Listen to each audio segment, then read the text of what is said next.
പറയാണ്, നിങ്ങളുടെ കുടുംബം കലങ്ങിയാലും, നിങ്ങൾ തമ്മിൽ പ്രശ്നങ്ങളുണ്ടായാലും, നിങ്ങളുടെ നാട്ടിൽ വിഷയങ്ങളുണ്ടായാലും, അല്ലാഹു സാക്ഷി നിർത്തി ഞാൻ പറയാണ്, ചെറുപ്പക്കാരാ, ഒരു പെണ്ണ് കണ്ട് കല്യാണം ഉറപ്പിക്കാൻ എന്തിനാണ് ലക്ഷക്കണക്കിന് രൂപയുടെ മിഠായി കൊടുക്കുന്നതെന്തിനാണ് മക്കളെ?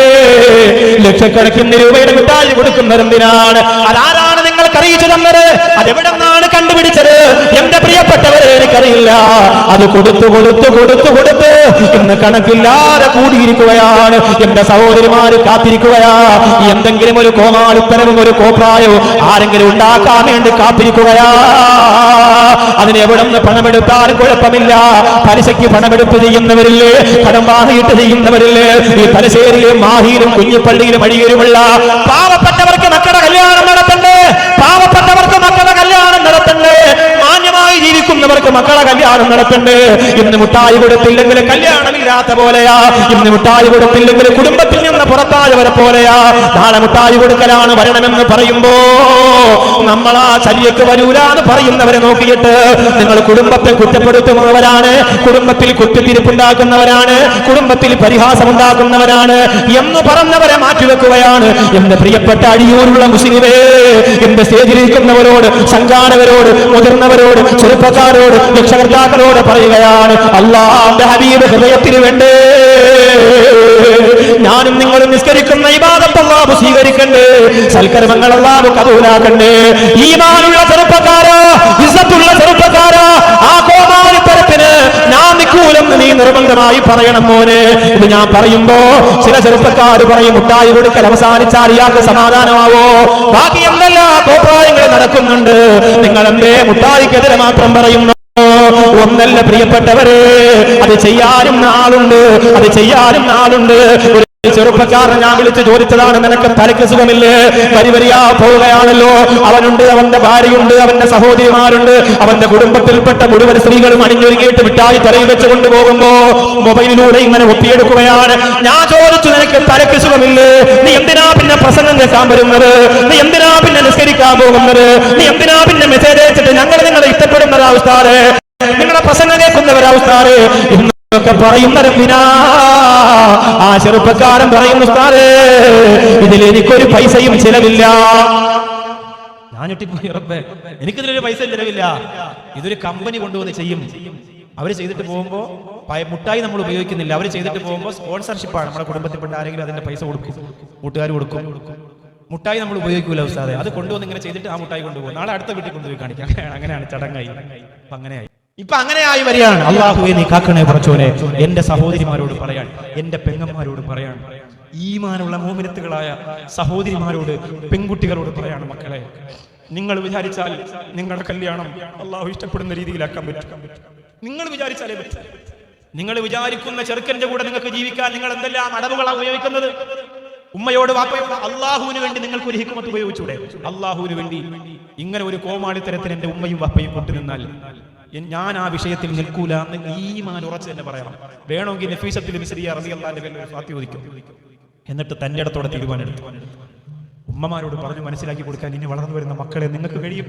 ഈ മുമ്പിലിരിക്കുന്ന പെൺമക്കളോട് ഒരു വിമൻസ് അക്കാഡമി നടക്കില്ലേ, ധൈര്യമായിട്ട് എനിക്ക് പറയാം, അത്രയും മക്കളെങ്കിലും ചങ്കൂറ്റത്തോടെ നിന്നാൽ ഒരു പരിധിവരെ ഈ ഭാഗത്ത് നമുക്കതിനെ തുടച്ചു മാറ്റാൻ പറ്റും. നിങ്ങളൊന്ന് ശ്രദ്ധയോടെ വരണം പ്രിയപ്പെട്ടവരെ. ഏത് ആഘോഷം കേരളത്തിൽ ഏത് ജില്ല തുടങ്ങിയാലും ആദ്യം അവർ പഴിചാരുന്നത് തലശ്ശേരിക്കാരെയാണ്.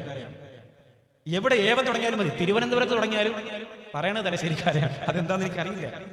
അത് കേൾക്കുന്നത് മുഴുവനും നിങ്ങളാണ്. എന്ത് കോമാളിത്തരം തുടങ്ങിയാലും ആദ്യം നിങ്ങളെ മണ്ടയിലാണ് പറയണത്. എങ്ങനെയാണ് സംഭവിച്ചതെന്ന് എനിക്കറിയില്ല.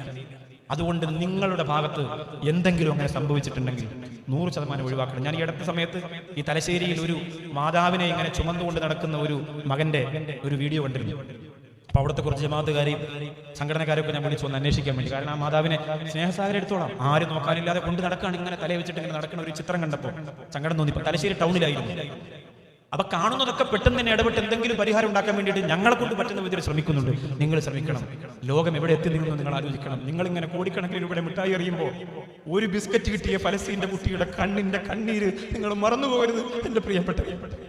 ഒരു ബിസ്ക്കറ്റ് ഇങ്ങനെ നീട്ടിക്കൊടുത്തപ്പോ ആ പാവപ്പെട്ട ഫലസ്തീന്റെ പിഞ്ചു കുഞ്ഞ് ഉമ്മ പോയി, വാപ്പ പോയി, കുടുംബത്തിൽ എല്ലാവരും പോയി, പച്ച മണ്ണിൽ, രക്തം മണക്കുന്ന മണ്ണിൽ കിടന്നുറങ്ങിപ്പോയി.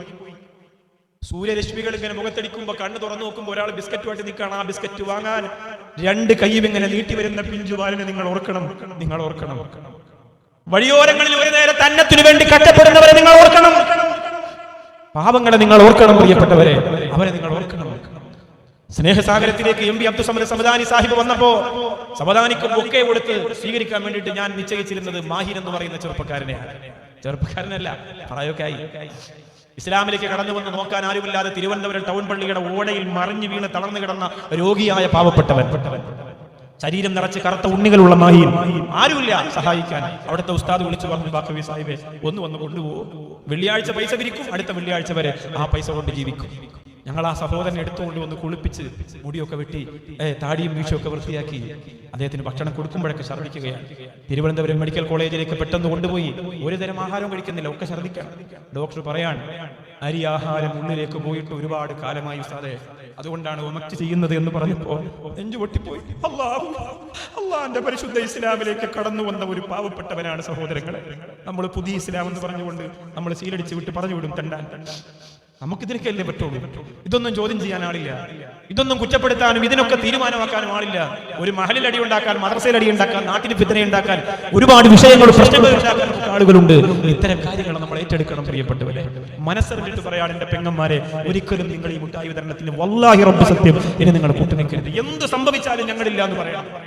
എന്ത് സംഭവിച്ചാലും എന്തിനാണ് നിങ്ങൾ ഇങ്ങനെ പ്രചോദനം കൊടുത്ത് ഇങ്ങനെ പ്രോത്സാഹിപ്പിച്ച് അതിപ്പോ 50,000-ൽ നിന്ന് മാറി 1 ലക്ഷത്തിലേക്ക് എത്തി, 10 ലക്ഷത്തിലേക്ക് എത്തി, 1 കോടിയിലേക്ക് എത്തിയില്ലേ?